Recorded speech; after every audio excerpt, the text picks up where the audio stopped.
So this morning I'm filming on a brand new camera.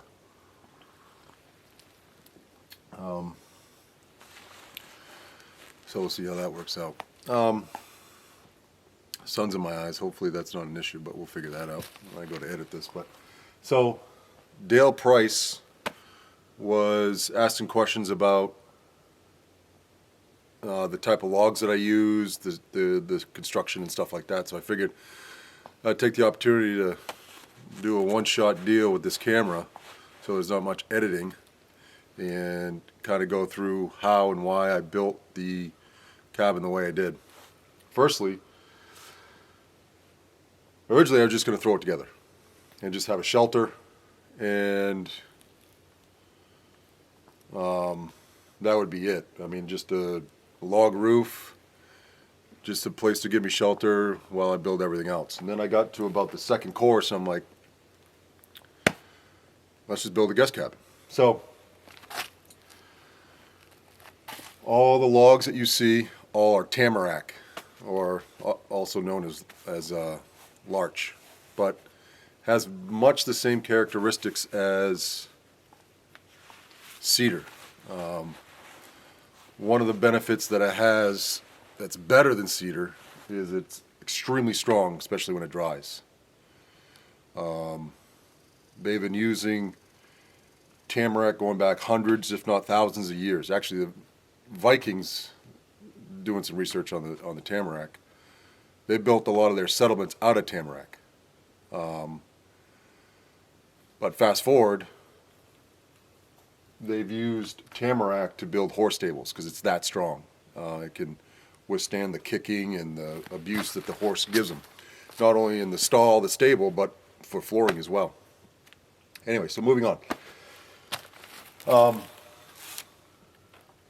So it's a very simple design. It's just squared at the end, and each cut has been leveled prior to getting on here. So I have, which you've probably seen in other videos, I've got a little, I don't know what you want to call it, but sawhorse that's built out of a tree that's level, so I'm able to level each end. Okay, now every other course has one 12-inch timber screw and two on opposite corners 12-inch spikes. So I don't know how many courses there are, but that's how many spikes is every other one. So some courses have anywhere from 3 to 6 spikes holding it together. Now, going down the logs, each log has a full-length log, I think, has 7 or 8 combination of the 12-inch spikes and the timber lock screws. Now, the reason why I did that was two things. Number one, the cabin won't settle. So what happens is when the logs dry, they dry from the inside, and when they start to dry, they're going to grab the screw or grab the spike and tighten its grip on that spike. So the log will shrink, but the cabin won't settle, if that makes sense. What else? So that's how that works. So far, so good. I mean, we'll see in years to come if that was a good idea or not. But so 50 years ago on this property, it was devastated by a huge forest fire.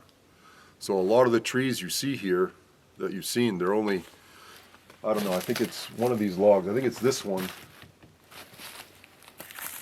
I think this one is the oldest one, but it's the bottom end is actually on the other side of the cabin. I think I counted 56 rings, but most of these are in the 30s, 40s, 40-year-old old trees. So I'm not sure. So we're up on a hill. I don't know. This hill is probably, just on this hill is probably 3 to 5 acres. And I'm not sure if somebody came in here when after the fire and planted these tamarack, but everything you see around this hill is all tamarack. And then when you start to go down into the valley, it's a mixture of, you know, your typical, your beech, your evergreen,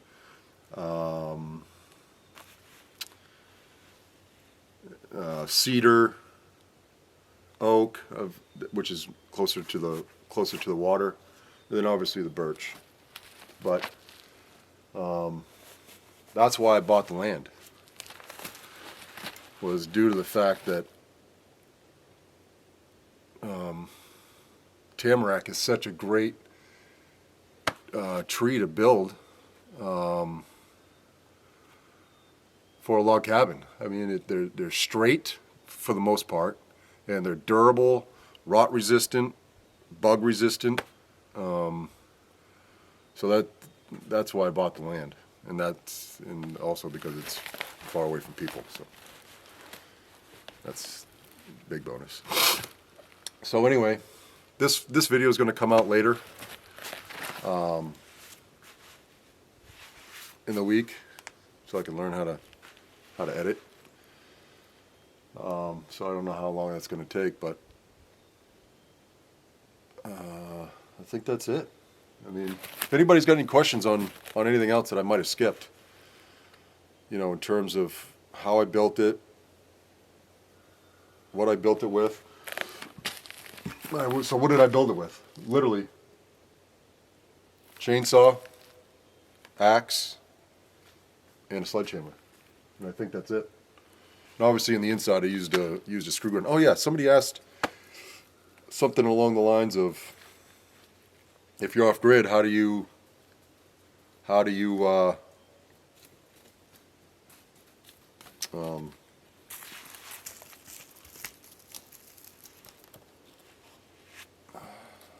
charge your batteries? Well, my truck's 300 yards that way. It's got a 12-volt in there, and that's how I've got to charge the batteries. So anyway, thanks for watching. That's a brief description on how and why I built the cabin, why I chose the land. Anyway, thank you.